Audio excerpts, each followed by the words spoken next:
Good afternoon and welcome.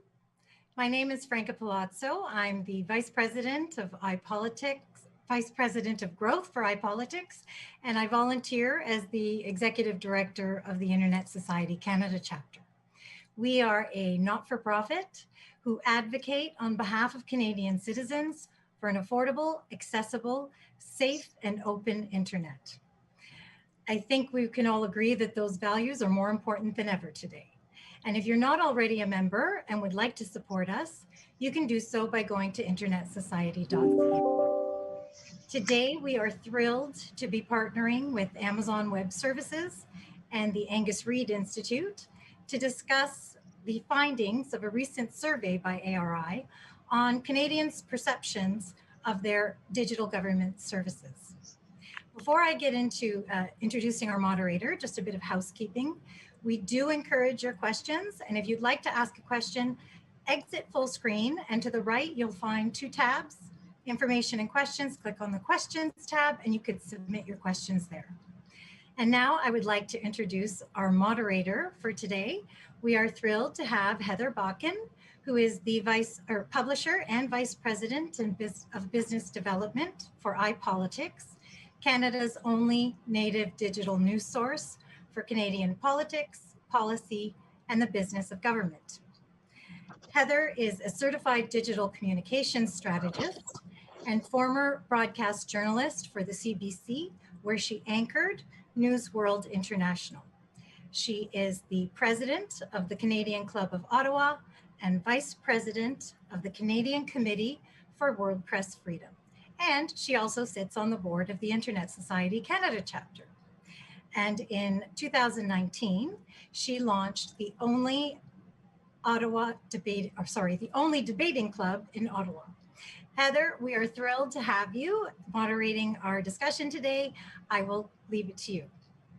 Thank you very much, Franca. That was a very kind introduction, but I think people have come here today to see everybody else on the panel. It's my pleasure to be moderating today's event for the Internet Society Canada chapter and for the event partners who are Angus Reid Institute and Amazon Web Services, also known as AWS. Especially on a topic today that plays such an important role in the lives of all Canadians: government digital transformation. This morning, the Angus Reid Institute released the findings of a recent survey on Canadians' experiences using government digital platforms and on their awareness and expectations around government digital transformation. The full results are available on the Angus Reid Institute website at angusreid.org, but don't go there yet. We want to have a discussion and frame the discussion from one of our special guests. So we'll discuss the results of the national poll. We've brought together a panel of Canadian policy and technology experts to get their insights. But first, our very special guest, Canada's Minister of Digital Government, the Honourable Joyce Murray, Member of Parliament for Vancouver Quadra, here to provide some opening remarks. Over to you, Minister. Well, thank you very much. And thank you, Franca, Heather, Nicole, Shachi, and the other leaders of this event today. Gee, that's a lot of women leaders in tech. I love that. And I'm delighted to be with you to open this panel discussion today.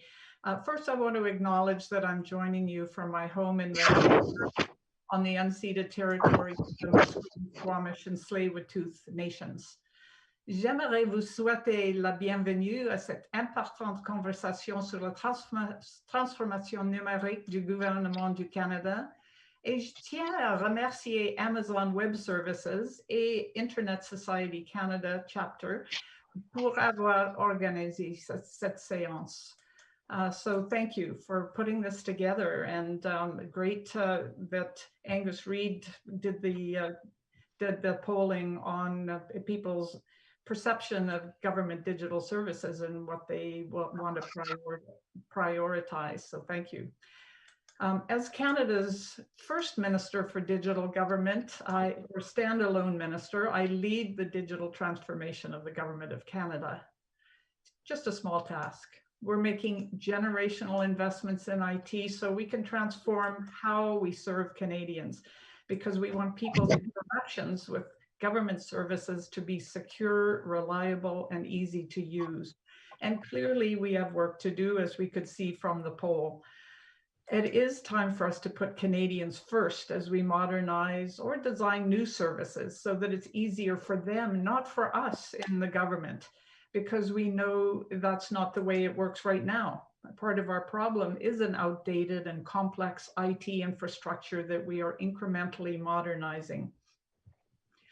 So for many years, federal IT systems and processes simply didn't receive the attention or investment they needed. That changed in 2016, but we're still playing catch up. And so I think anyone that's used government services or done transactions will know that far too often you have to jump through hoops dictated by bureaucratic processes to get your benefits or do those transactions. And I mean, you must have experienced some aspect of that, whether it's a government website that's pretty hard to navigate, or sitting on hold with CRA, or trying to get hold of Service Canada. So while you may be aware that some government transactions still require you to fax or mail hard copy paper forms, while of course the private sector has managed to go completely digital. So we are a government still functioning on systems built for and operating in an analog world. And while our entrenched, siloed Westminster parliamentary system provides some necessary checks and balances for government, it has also led to lengthy and complex bureaucratic processes. So my task is not a simple matter of digitizing systems and services. We have to digitalize the government, and this is a very important distinction, because this isn't just an IT challenge, it's a people and process and change management challenge as well. And it does take time to rebuild a super tanker that has to keep sailing as you're doing it. So since becoming minister over a year ago, I've worked with my teams in the Office of the Chief Information Officer of Canada, the Canadian Digital Service, the Digital Transformation Office, and Shared Services Canada, to understand, to analyze these issues and create a plan to simplify and innovate by bringing all of the pieces of this ministry together. And my plan breaks into 4 areas of work. One is modernizing the way we replace, build, and manage major IT systems. And these are the systems behind the high volume of transactions and benefits that Canadians count on. 2 is to provide digital services to people when and where they need them with the device of their choice. 3rd is taking a whole of government approach to digital stewardship. And just an example of that is really keeping up to date with the cybersecurity perimeter and protections as we move to cloud services and as we modernize other aspects of IT. And I saw in your polling how important that cybersecurity aspect is to Canadians. I think Canada is doing a pretty good job because we have some centralization of that now, but we always have to work to keep up with what's going on in the outside world with bad actors wanting to get a hold of people's data. So we also, you know, on the retail front, we want to make it as easy for Canadians as possible to renew a passport, file their taxes, or access their benefits. As easy, for example, as buying, you know, a pair of jeans or a shirt online.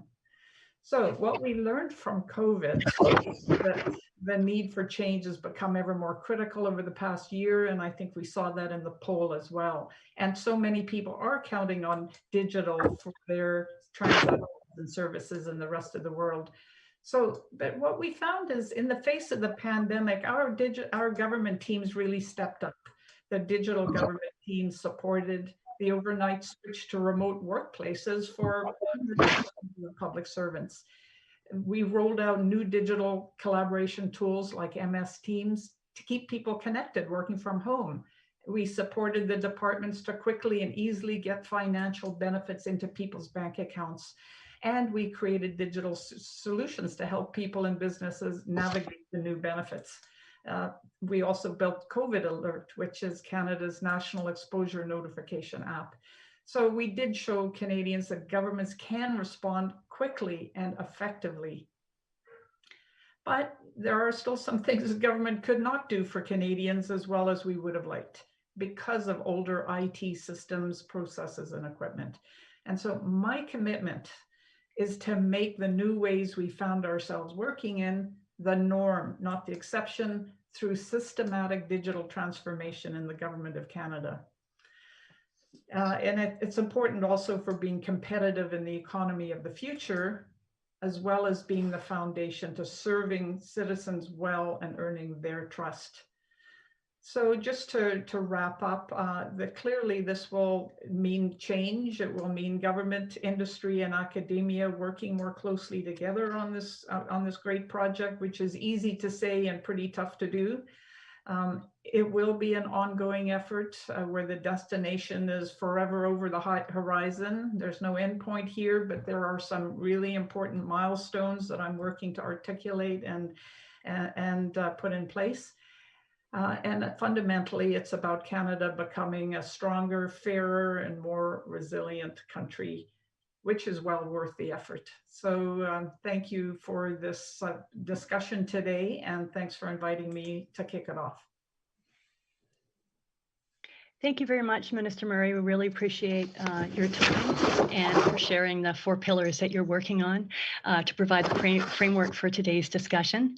Before I introduce today's panelists, I would also like to acknowledge that while we're on a virtual platform today, we would like to respect and acknowledge the rights of the Indigenous peoples to the land each one of us is on from wherever we're broadcasting from. For Parliament, it is the unceded and unsurrendered territory of the Algonquin. Anishinaabe are the original inhabitants of the territory where the Parliament buildings overlook the Ottawa River, which is just downstream from one of the most sacred places for Indigenous people, Miigwech. And now to our panelists. We have 4 panelists joining us today. Will weigh in with their expertise on digital transformation. Greg Fergus is Parliamentary Secretary to the Minister of Digital Government, and he joins us from his Quebec riding of Hull-Aylmer. Shachi Curl is the President of the Angus Reid Institute, joining us from Vancouver. Nicole Foster is the Director of AWS Global Artificial Intelligence and Machine Learning.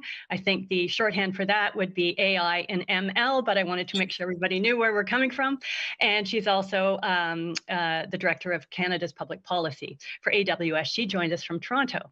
Dave Telka is the Managing Director of Accenture Canada Public Service Strategy and Consulting. He joins us from Ottawa.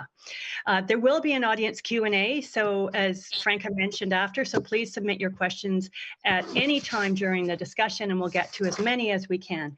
But let's get to it right now.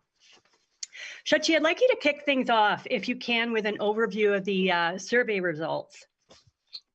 Absolutely. And hello, good day, everyone. Of course, being from Vancouver, it's my inclination to say good morning, but recognizing we're a vast country with a vast number of time zones, good day. What I would like to do is to just chat with you about the main findings of this report, and they really are highlights. We will not get to everything in there. We will not have time today to do that, but all of the data, the questionnaire, the detailed data tables, it's all accessible at angusreid.org. And I would invite you after this to dig in and have a look into the results yourselves.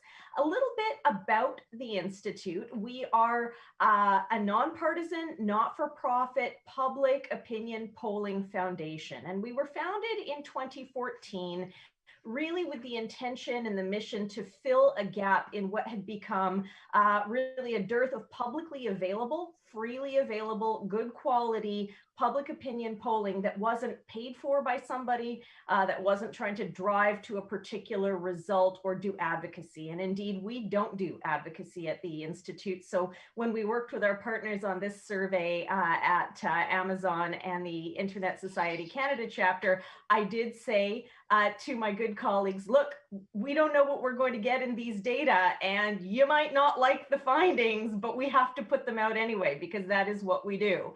So it's always a bit of a journey into the unknown. So follow me along into this journey that is unknown.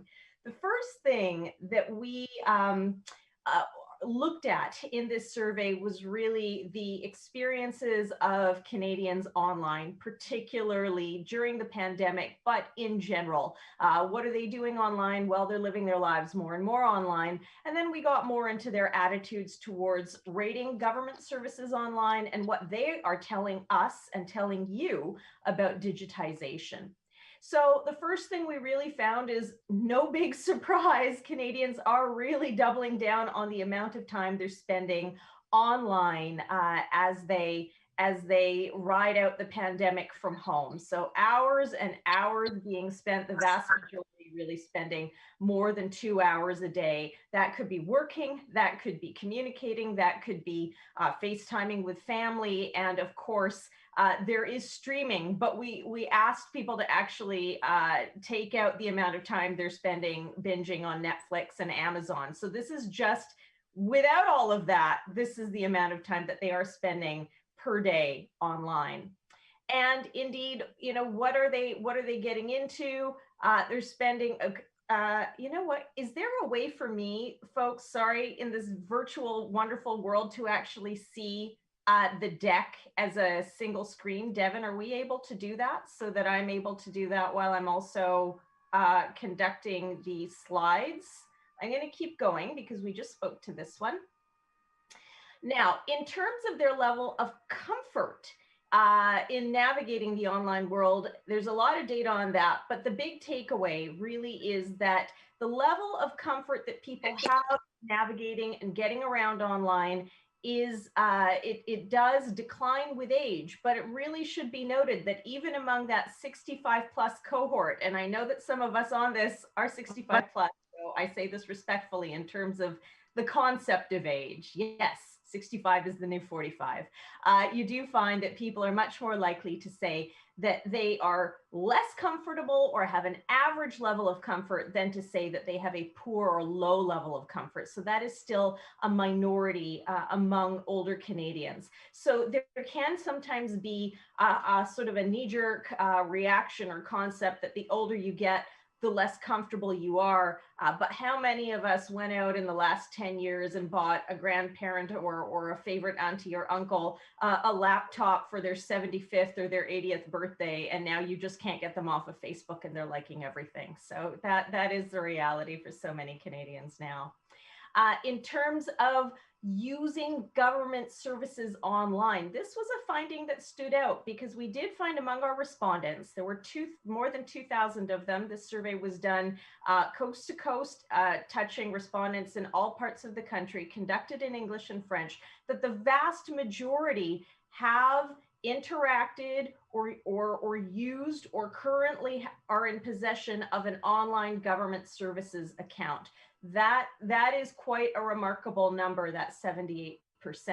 Now, in terms of what they're using, the vast majority are using government services online to file their taxes. So it's a MyCRA account. It's also likely to be another one of the main Service Canada accounts associated to really boil it down with getting money. So it's either your pension, EI, CERB, another emergency benefit measure. These are all being accessed online, and indeed some of them are only available online. Now, in terms of rating these government services online, we asked Canadians about a variety of services because, again, the collective we can get very deep into, well, what about federal services? What about provincial services? What about remittance related services? For the most part, people, the way they're wired, they don't think about it that way. They just think about when I need to interact with my government, how easy or difficult is it for me to navigate the app or the website that I'm using? And you actually see, for the most part, both across federal services offered and provincial ones, things like renewing your driver's license or other provincial interactions, that the ratings are reasonably high.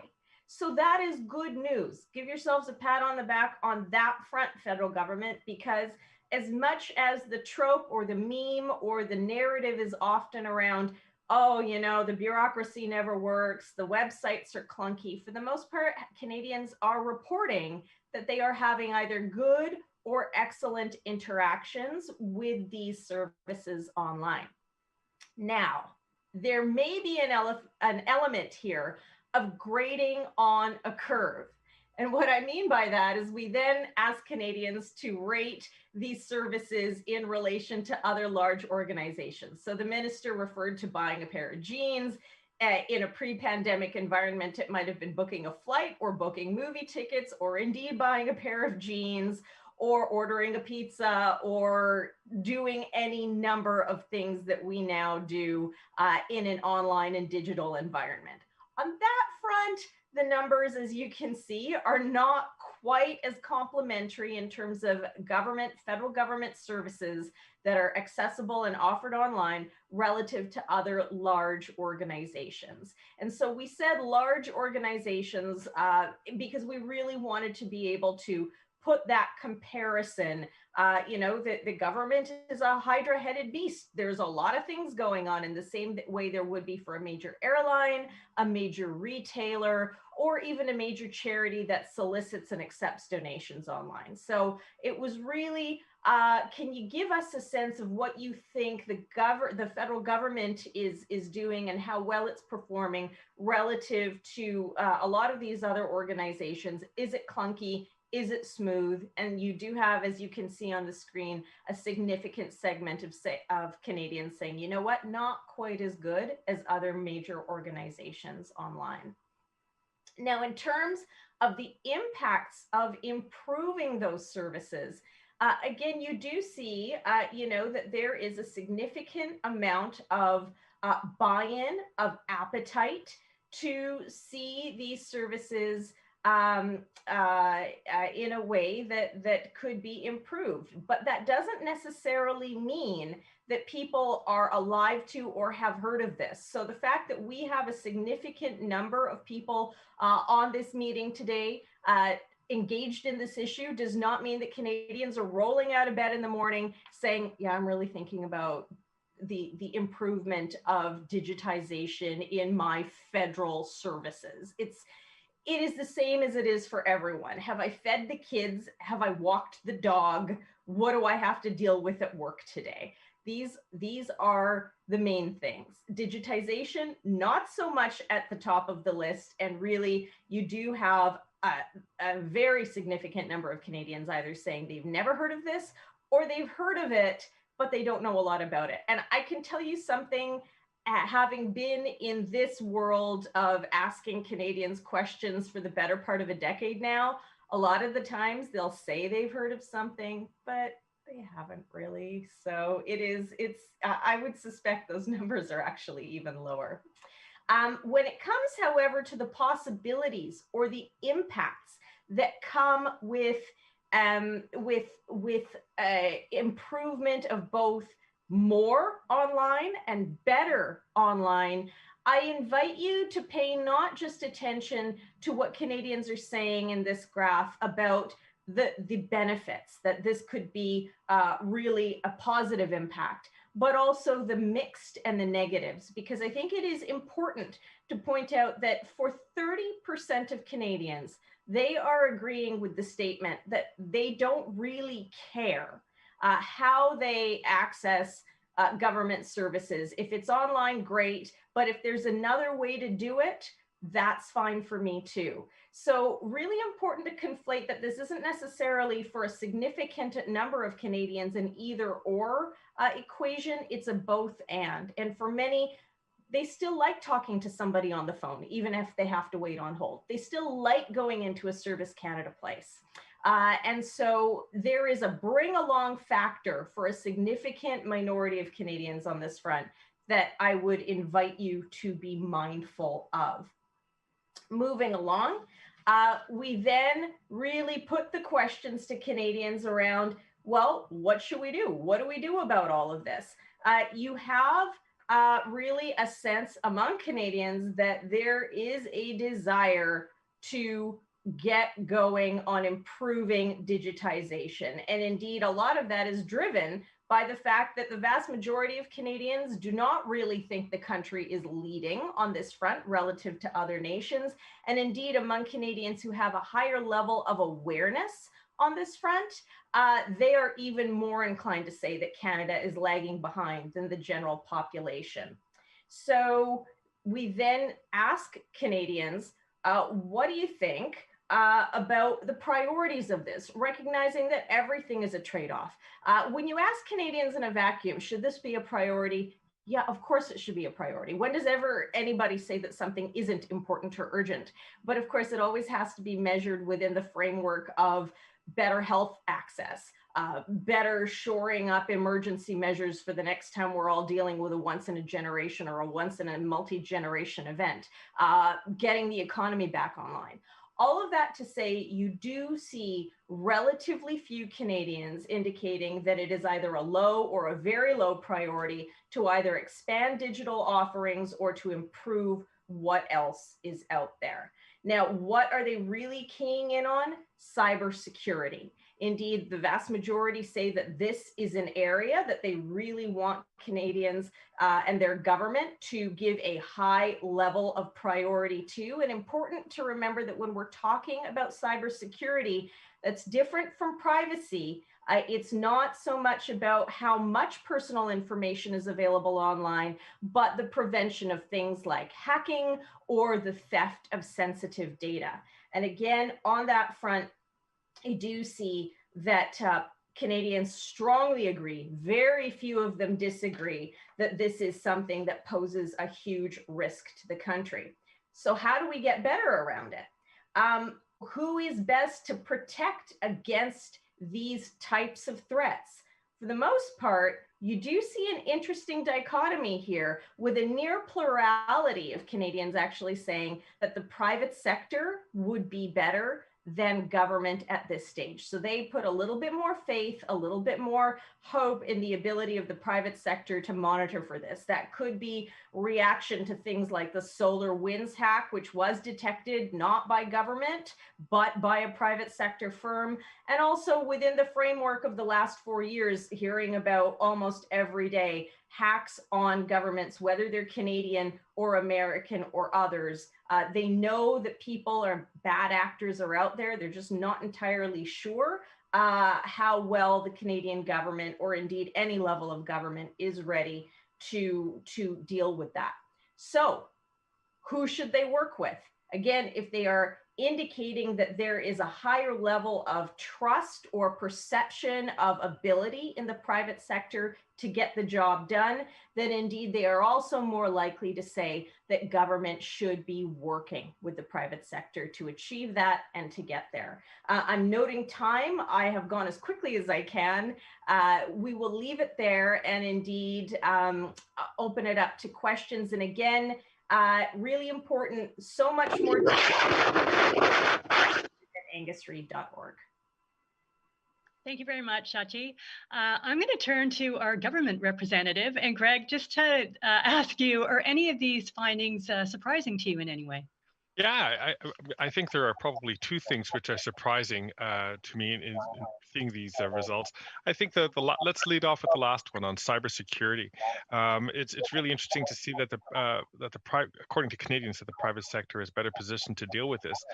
When comparatively speaking, although governments are a big bright object and target for hackers, I think comparatively speaking, there have been more breaches of cybersecurity that have gone on in the private sector.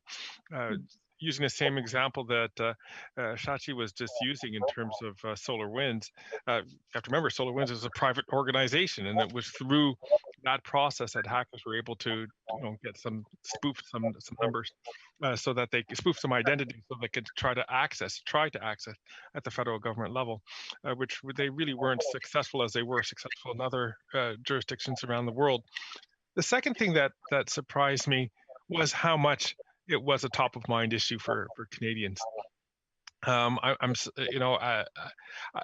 think people just expect it to work, and they want government to be as good as a private sector in terms of offering digitalization as opposed to digitization services. And on that front, I guess I am surprised people actually rate us that high, as that we compare favorably to the private sector, because you have to admit the private sector has the ability to do things more easily, and when they fail, they start again. Governments take a little bit of longer time to innovate. That's the reason why I'm so supportive of Minister Murray's agenda to try to make us become more like the private sector. Start a little. If you fail, well, then start again. Move in another direction quickly. So, Shanti, what are your thoughts on this? Because we have many levels of government. So, what should they all be taking away from this poll, regardless of which government it is? Well, it is not for me to advise government. I would say that. But what should their takeaway be? Yeah, fair enough.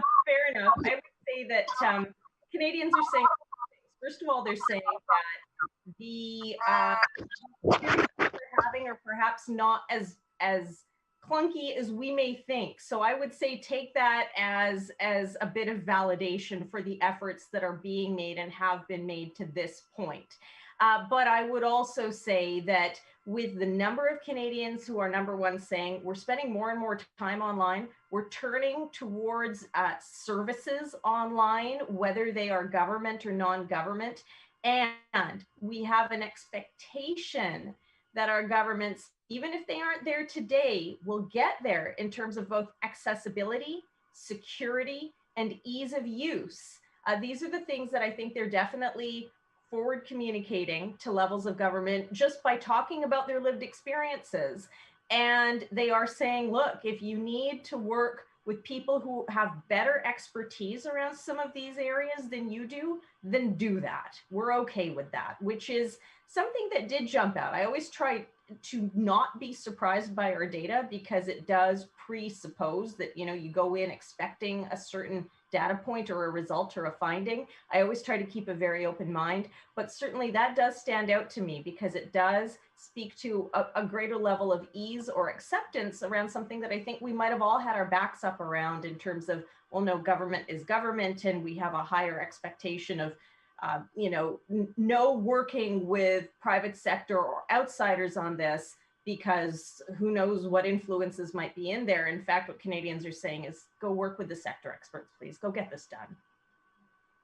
It's so interesting. There are many paradoxes that come out of here. And I'm sure as a pollster, as you're saying, sometimes you have to ask those surrogate questions, because people don't like to admit they don't know about something.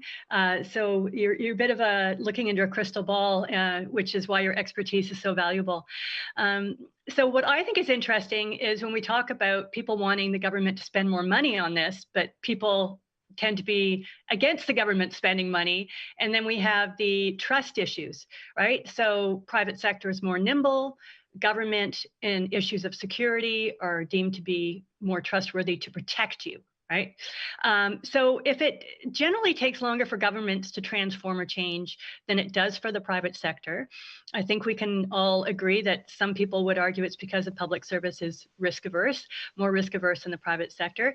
Dave, I'm going to put this to you. In your view, how can innovation be increased within the public service without taking risks that could compromise citizens' trust? Yeah, so the word risk adverse, I think I've come to learn over my 25 years consulting in and out of different levels of government that it's risk managed, right? And public servants that I work with all state that they have an obligation to protect the taxpayer's dollar.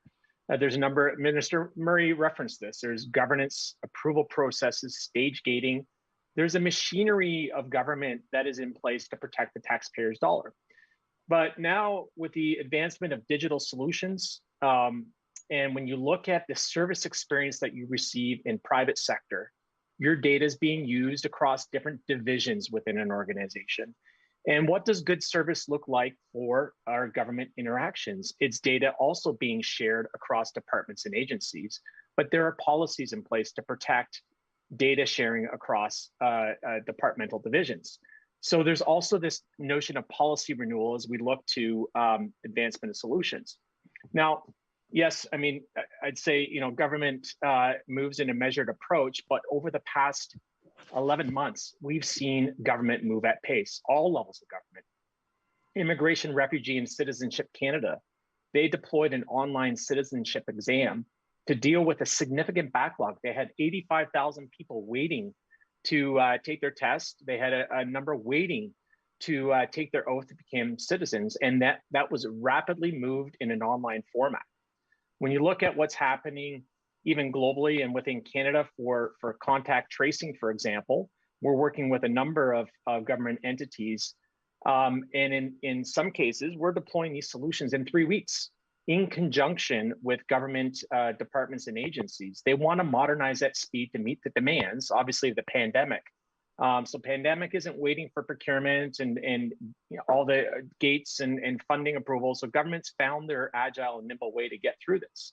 So as we look to scale and modernize and transform solutions of the future, there's a number of things that can be taken, such as looking at how procurements are executed, the types of applications or platforms that are being acquired, and how can we buy those more effectively or procure them more effectively.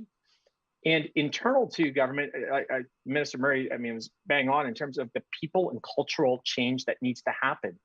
We talk about agile project delivery methods. Agile is a way of doing quick sprints, but agile is just a method. In my experience in many organizations, private and public sector, is it requires a cultural change and a mindset change within the people operating in that model. So risk management and change management. Greg, what are your thoughts on that? I'm sort of thinking of that old line, do you want something cheap? Do you want something fast? Or do you want something effective? Pick two. But I think we've shown with, as you saw with the contact tracing, or the exposure notification app rather, and with CERB, we saw that we actually can do all three, but it did take that culture change that Dave was just talking about. And I think that is a kind of vision that Minister Murray has been trying to get across, is that, a key pillar of this digital transformation requires that attitudinal cultural change as to how we are going to get things and move things quickly to make government as relevant as non-state actors in terms of providing digital services. So in Minister Murray's supplementary mandate letter from the Prime Minister, it reads, this is just a part of it, lead the implementation of generational investments to update and replace outdated IT systems and modernize the way government delivers benefits and services to Canadians. Right on point here today. Nicole, what should generational investments mean in real terms in order to meet the needs and expectations of Canadians? Well, coming from a cloud computing company, we probably wouldn't talk about generational investments being needed. I think from a cloud perspective, the advantage of cloud is that the government doesn't need to make those large capital investments. What they probably need to do is make large human capital investments. I think the talent gap, not just in the public sector, but also in the private sector, is a pretty significant factor for us to think about right now. I think the pandemic has accelerated a digital shift that we knew was already happening in the Canadian economy, and it's just sort of amped up incredibly quickly. And there's a real need for digital talent, and that's both in the public and private sector. So it's not unique to public sector. One of the things, so at AWS, our solution architects actually only work with customers 4 days a week. 1 day a week is fully dedicated to training. Because the technology changes quickly, and if you want to be able to leverage it, you have to stay on top of what's happening. And can you imagine if public sector employees actually were able to take that time 1 day a week to continue to learn and refine their digital skills? I think it would have an incredible impact. So I don't think that's what the government was thinking when they were thinking about generational investment, but I actually would argue that it needs to be more about a human capital investment than a capital investment. Greg, do you have a response to that? Yeah, we might just be disagreeing in terms of what the definition of generational change means. I think Minister Murray and the mandate letter, which was given by the Prime Minister, was really trying to say, look, the last time that we developed our systems, or we're working on a lot of systems that date back to the late 1980s, early 1990s, the world has changed. Cloud computing is a perfect example of that. So we need to move into this new 21st century. We need to have modern systems that take the best approaches, which is what Nicole was talking about. You know, these investments, whatever we make, have to put Canadians' experiences first. So it's not just you know, taking a paper, a form, and turning it into a PDF and asking people to fill that out. It's really trying to change that whole approach as to how we provide services and how we can make it easier. How can we make it something more intuitive that Canadians are used to having in so many other aspects of their lives? And that's that kind of generational change that we're looking toward. Okay, I'm going to interrupt on that note because there's something in terms of this rapid change that we're having now with this very discussion, and that is a lot of people are having bandwidth issues. So I just want to let them know that there is there's a button on the bottom right-hand screen that says click here to change bandwidth. It will lower the bandwidth on your video, but you'll still have stable audio. So if anybody's having video issues right now, please click on that button so you can continue to hear the conversations and also submit your questions. You're on mute, Heather, you went on mute. Welcome to COVID. 2021. Did you hear me talk about the click here? Yeah. Okay, good. So Shachi, like, what have you seen? Does any of the survey, do any of these data that you were looking at support any of this? Sometimes what happens is we like to take the collective we and the we's on fine, professional, knowledgeable panels like this like to take what is almost an introductory foray into this subject for Canadians, which becomes, you know, more of a finger in the wind than a really clear directive to government.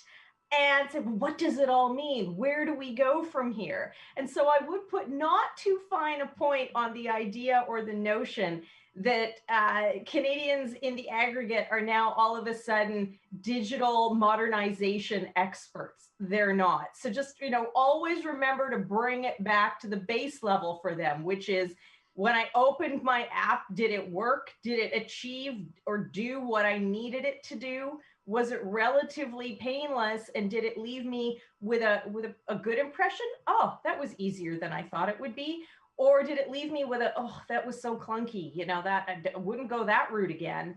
And also the notion that people are now looking to do more and more online, and it is particularly for those really under the age of 45 and really, really under the age of, say, 25, where they are going to not only first, but only. So full confession, speeding ticket last summer, first place I go to pay the fine is online. And I phone Service BC and I'm like, why can't I pay this online? And she says, it's coming, it's coming. Next time you'll be able to do it. And I'm like, no, there's not going to be a next time. But that is the example and the experience when we think about what Canadians are thinking. So let's not take the mistake of over-interpreting data sometimes. There can be opportunities to dig deeper with them. But remember, they're responding to these issues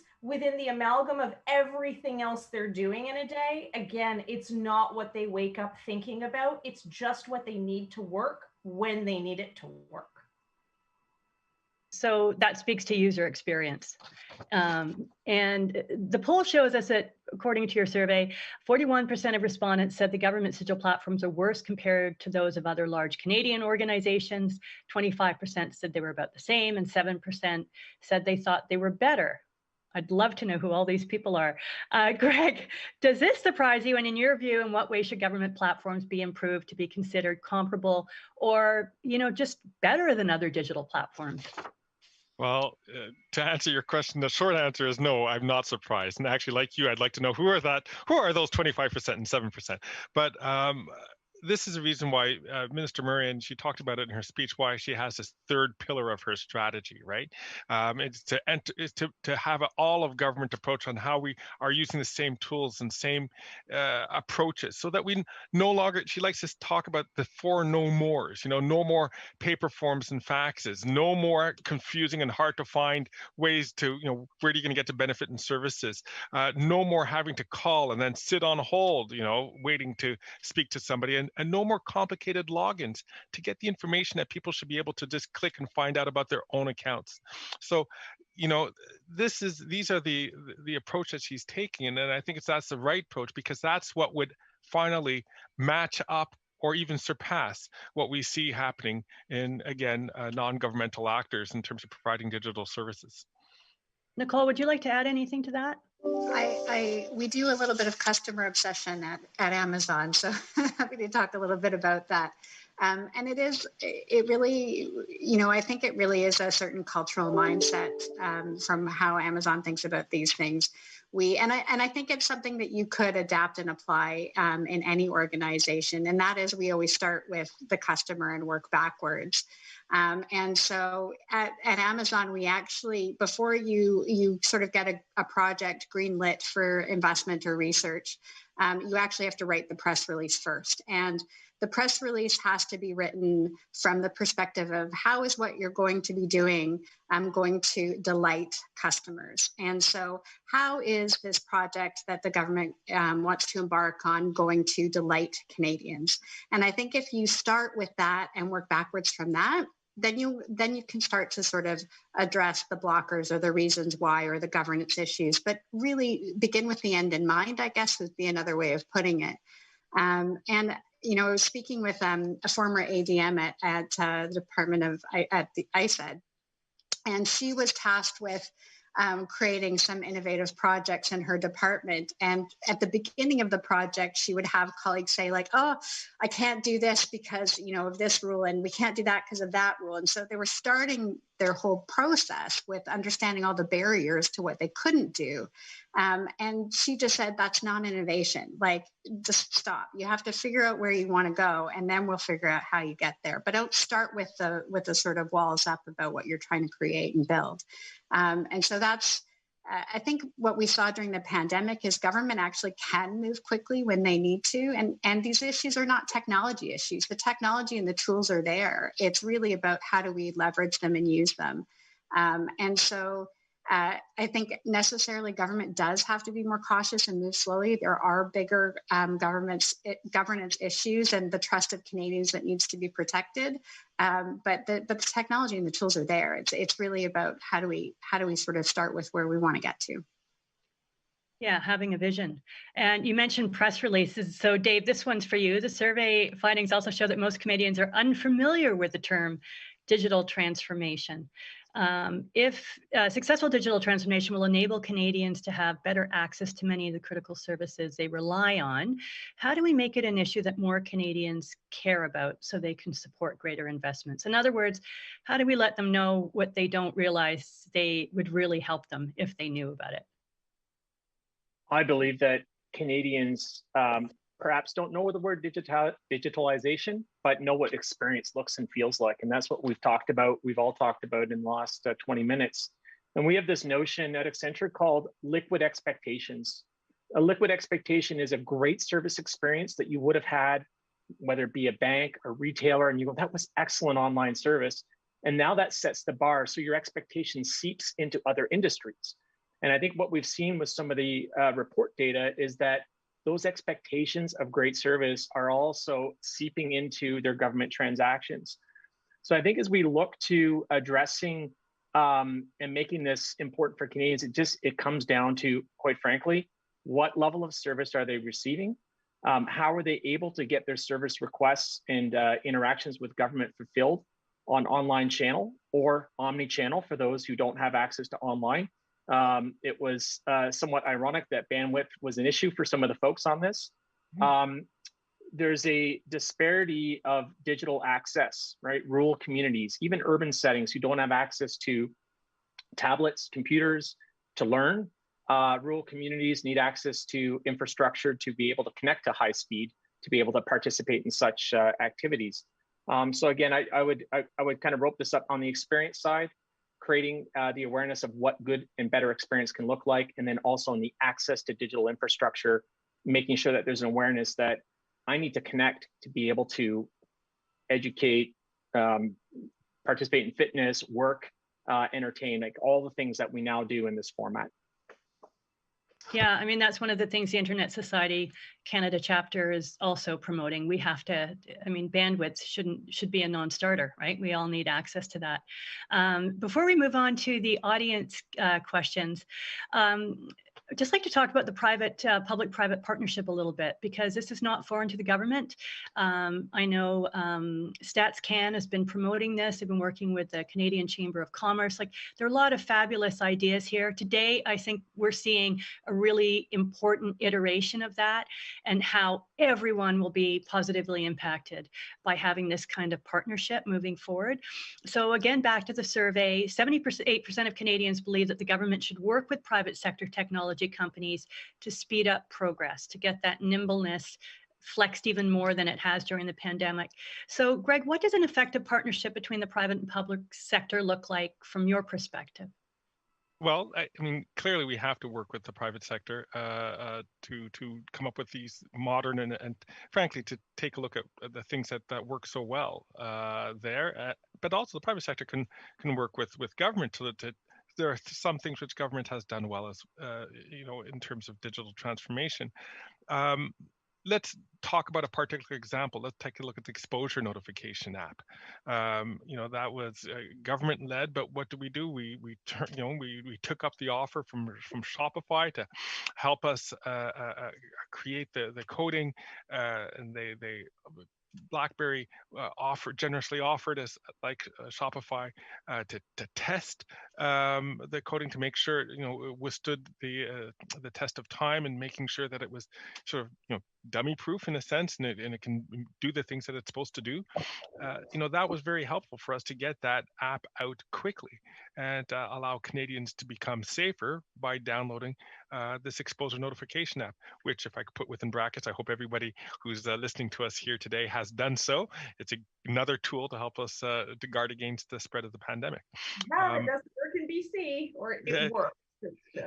We would love British Columbia as the last holdout province to come on board and join the rest of us on this exposure notification app. But I'll leave that for others to debate and to work through. But for the rest of the country, it certainly is a very useful application, and one which was done in partnership with private sector players. Brilliant. So last question goes to Dave before we have some questions lined up. Greg, you're very popular on the question front, by the way. Dave, so are there elements that each partner would be best to focus on in order to reflect and leverage their respective strengths, so it's a win-win, taking the best of both worlds? I think you just took my answer out of the question. Play to your strengths, and play to the strengths of the ecosystem around you. And these complicated solutions, I mean, what's been done with the app, what's being done across a number of departments and agencies, require various strengths of team. You know, I've been doing business transformation for 25 years. Our business is to transform. We're transformation agents. We have, you know, cloud service providers in our ecosystem, AWS, for example. So building teams that play to strength. And then I think the element here too is, and what we've seen through COVID, is the rapid procurement allowed solutions to come to the table.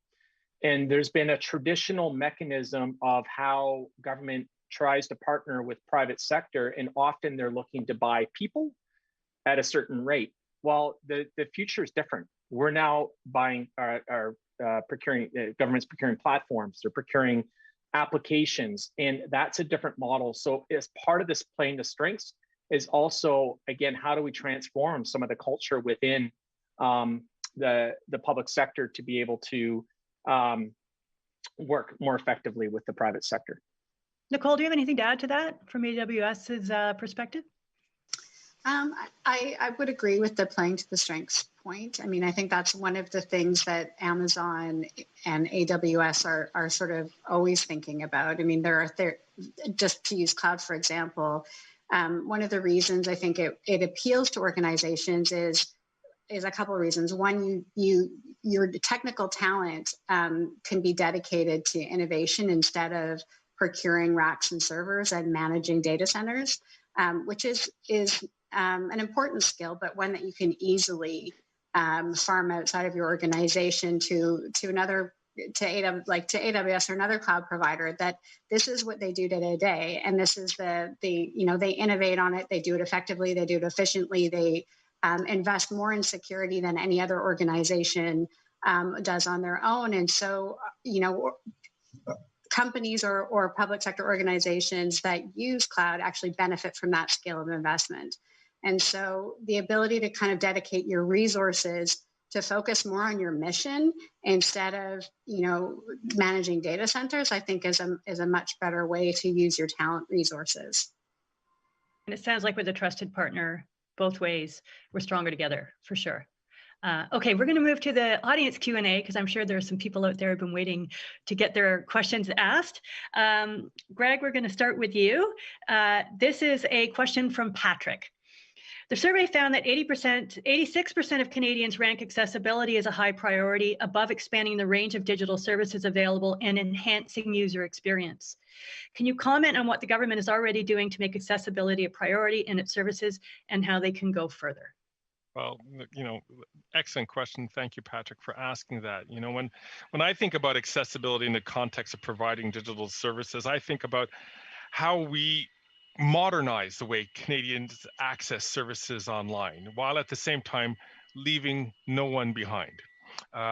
We have to make sure, everyone now has smartphones, but how about those who can't afford it?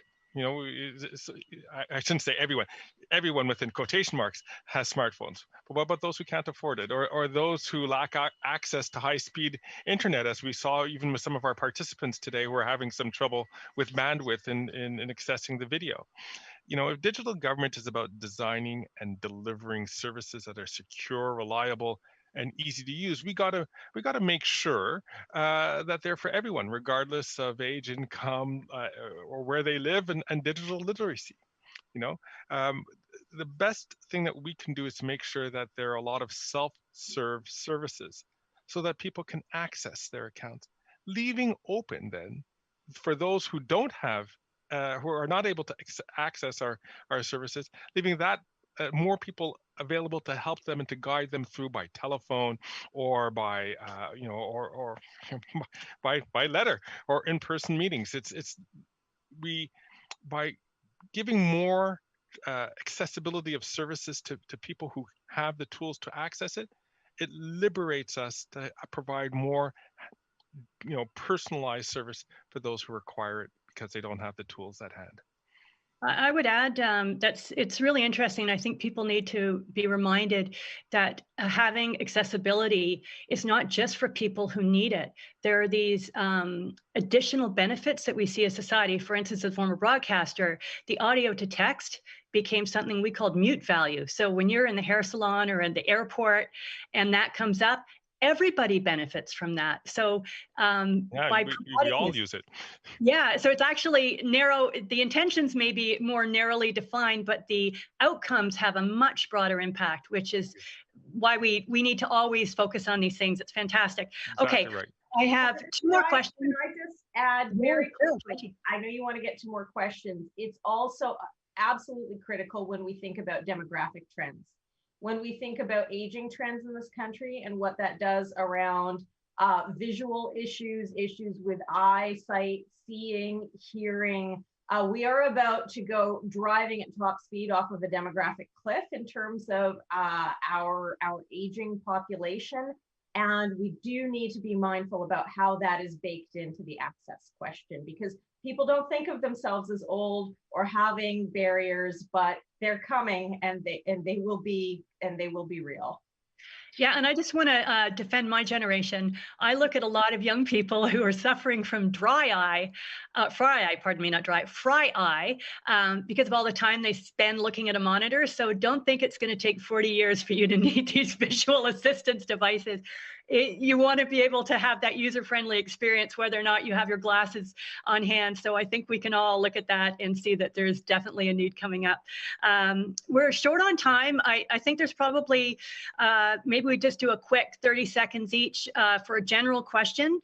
What have we learned from the pandemic? This is kind of the elephant in the room, right? This is the thing that has kind of expedited all of this and put it top of mind. What have we learned from the pandemic, and how, this is from Gloria, by the way, and how do we use those learnings to continue this accelerated pace and not become complacent and slow down? How do we guard against that? So we got to keep the momentum going.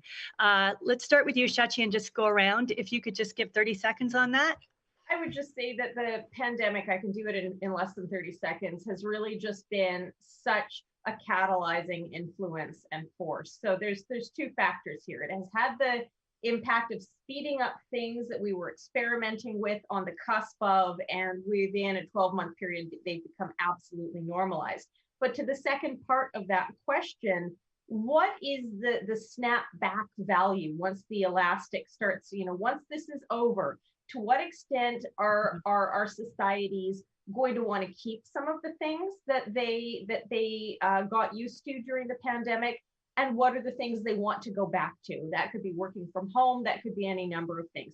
So I think it's about sussing out both the long-term and the short-term aspects of this, and then making those decisions and understanding those trends from there. Not all of this is going to continue to be forever.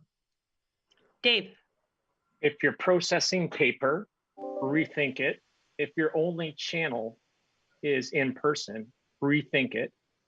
And if you're concerned at speed of implementation, address your internal approach and culture. Like, that's what we've learned, is out of necessity. Those things, those three items out of necessity has sustained the economy the last 10 months. If we're going to propel and grow it, we need to really look at these elements in the future to truly transform service. Nicole. Just because I think I need to come up with something different, I think we've in some ways learned to fail fast. So you want to fail very quickly so that you can pivot and find how you can be successful. So I would say we've learned to fail more quickly, which is important. And Greg, last word to you. I wish it came to me before you went to Nicole. She took part of my line. I think there are two things which we learned. A, we can move quickly, and that's really important. It changes the whole attitude. And secondly, we've also learned the value of failing fast. Not everything that we rolled out was perfect in the pandemic, but we adjusted quickly because we knew that time was of the essence.